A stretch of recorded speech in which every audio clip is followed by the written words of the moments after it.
குருப்யோ நமக. இன்றைக்கி பொருந்தும் நட்சத்திரங்கள் அப்படிங்கிற வரிசையில் நாம் பார்க்குறது சுவாதி நட்சத்திரம்.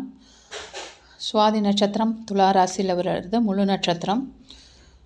சுவாதி நட்சத்திரத்தில் திருமணம் பார்க்காமலே செய்யலாம், அதாவது பொருத்தம் பார்க்காமலே திருமணம் செய்யலாம் அப்படிங்கிற ஒரு விதியும் இருக்குது. வைநாசிக நட்சத்திரம் அப்படின்னு பார்த்தா ஆயில்யம்.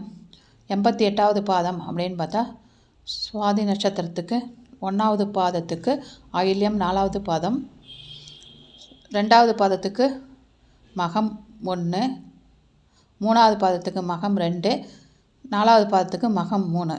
6வது ராசி 8வது ராசி நம்ம பார்க்கணும். 6வது ராசி அப்படிங்கும்போது மீன ராசி, 8வது ராசி அப்படின்னா ரிஷபராசி. 2 ராசி அதிபதிகளும் ஒத்தரை இருக்கிறதுனால திருமணம் ஒரு சில சந்தர்ப்பங்களில் செய்யலாம். பொருந்தும் நட்சத்திரம் அப்படின்னு பார்த்தா மூலம், திருவோணம், பூரட்டாதி, கிருத்திகை, புனர்பூசம், பூசம், ஆயில்யம், மகம், பூரம். இப்போ ஆயில்யம் கொடுத்துருக்கோம்.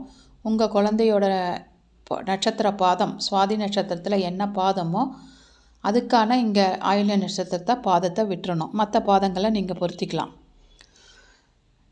ஹஸ்தம் ஒரு மத்தியம பொருத்தத்தில் வரும். இதில் என்னென்னா உங்களுக்கு இப்போ இது ஒரு மேட்ரிமோனி சைட்டில் கொடுத்து பேசிக்காக எப்படி நம்ம ஜாதகத்தை எடுக்கலாம் அப்படிங்கிறதுக்கு இந்த நட்சத்திரங்கள் எடுத்துக்கலாம்.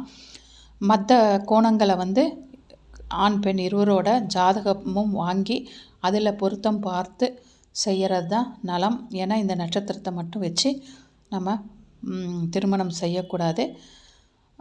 அது உங்கள் பக்கத்தில் இருக்கிற ஜோசியர்கிட்டையோ, உங்களுக்கு பிடிச்ச ஜோசியர்கிட்டையோ யார்கிட்டையோ குழந்தைங்களோட ஜாதகத்தை காமிச்சிட்டு அதுக்கப்புறமா திருமணம் நிச்சயிக்கலாம். வாழ்க வளமுடன்.